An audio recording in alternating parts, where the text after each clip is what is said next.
Good morning. Today is third week in July. We were going to go to Vermont today, but we're in the local vigilance area mainly due to a job-related obligation this evening. And we're going to do a pattern sweep of the backside of one of the mountains here. It's been quiet throughout the year, so we'll see what we can find. But again, circumstances are not ideal for going to Vermont today. I would have rather done that, but work sometimes makes demands on certain. When you do IT, apparently there's things you have to do off hours during the weekend. Long story short, and that's kind of what's going on tonight. So we won't be doing that. I'm gonna wrap up the intro because I have bugs flying around my eyes I don't want to deal with anymore, and we'll see what we find.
Okay, so I might not have recorded all that. Somehow the camera turned off or something and I didn't notice.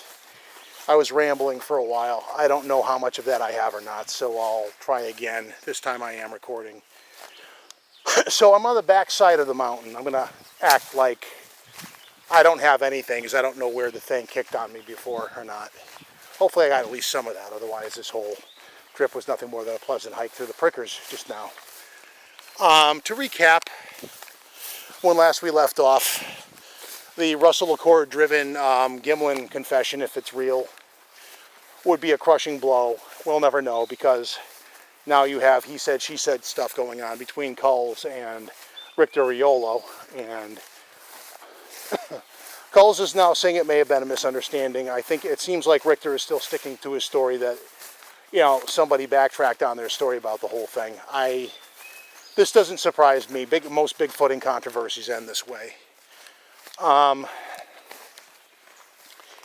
going to just go back and if some of this is repetitive, and I did actually record it, we'll deal with it. But so I'm in Connecticut today. I'm in local vigilance because I have to work tonight doing some maintenance window stuff. I do IT, and you have to do some of this stuff off hours. And it's not anybody's favorite part of the job, but it is a necessity. I was going to go to Vermont and do an overland into an area behind the Expanse, but that is shelved until next week because it just wasn't worth the risk of having car trouble coming back or something and then not being available to do what I need to do tonight. Work comes first. So next week I will do an overland into the area behind the Expanse, which, based on my attempt to do at least do some of that last year or 2 years ago, it gets very thick after you get past the Expanse and starts going uphill. So I will make my way through that and try to connect to a pond that is in the middle of nowhere there and look for a sign about there, as it is a water source. I also owe a visit back to new Manitow and get to that damn pond, which eludes me. Linda, if I'm repetitive, forgive me, but I don't know if I was recording. The camera maybe juked me. But we'll see when I get home, see how much video I have. We'll have something, though, because I'll ramble on the way out, if nothing else. Technical difficulties happen, too, folks, even to the best of us. So, Linda asked in the comments, and this is repetitive, is there a way to use GPS to find? Yes, there is. You can see it from the air with a drone, too. The problem is the undergrowth in there year-round is so damn thick, as you saw in one of the videos. The first time in part 1 where I tried to get in there, I kept turning around in the undergrowth because you can't go in a straight line because the deadfall gets so thick. You have to go around it, and eventually you lose your sense of direction. So there's a stream that, when you look at it from the air, looks like it goes right to that pond. Unfortunately, it doesn't. You get into a certain point, it starts twisting and winding, and you end up at a meadow that is kind of like parallel but behind the pond. And I think I know how to get to the pond from this meadow, but you have to maintain a knowledge of where the actual stream you came in on is, because that's your way out. Because it's a matter of, once you're in the undergrowth, yes, you can try to navigate based on your estimation pre-game show, but once you're in there, you have to kind of go by your wits. And that's why that pond is an elusive POS that I will defeat in my efforts going forward. However, it is on the agenda for, I'm going to say at this point, 2 weeks out. And then 3 weeks out, I will possibly attempt a return to original Manitow, which is a beast of a hike. That one will be tough. And then the week after that is another maintenance window. We do them like once a month, so I may have to curtail out-of-state travel for that purpose again. But as of now, that's why we're in Connecticut today. The woods are still plenty thick. I thought briefly that I may have come across a bear. Not looking like it. If there was, I didn't see him, and he went on his way and left me alone. So, and vice versa. And that's all fine.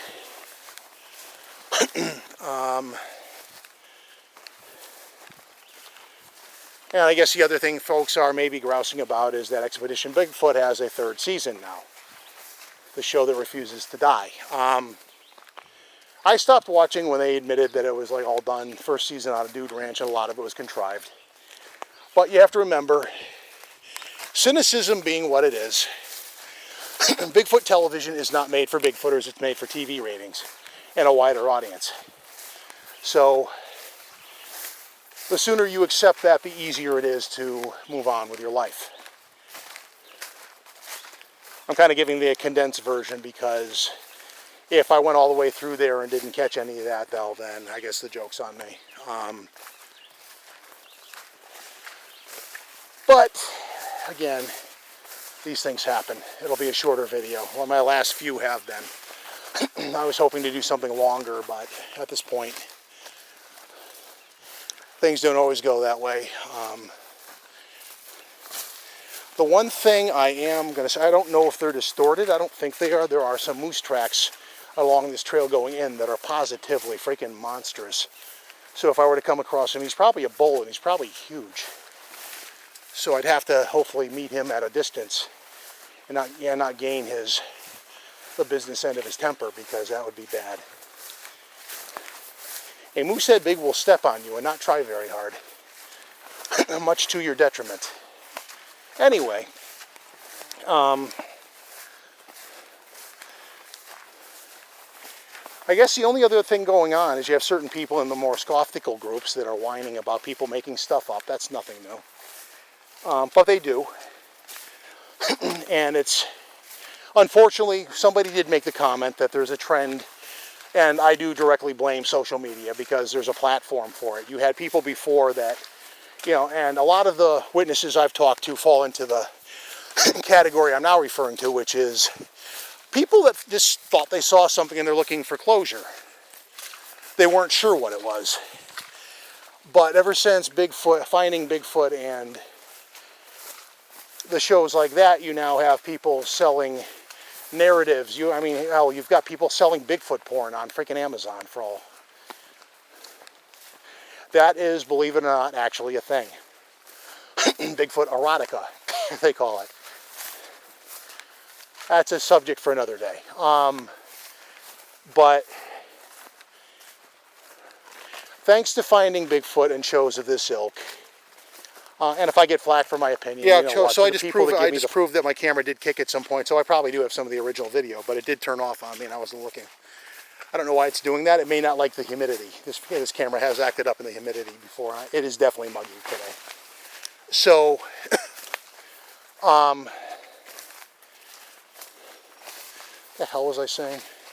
Oh yeah, people are making more stuff up these days than like mistaking things because of things like Finding Bigfoot. They basically just, you know, every freaking pile of sticks is a freaking stick structure. Yet nobody has a photo of a Bigfoot actually stacking sticks for whatever reason.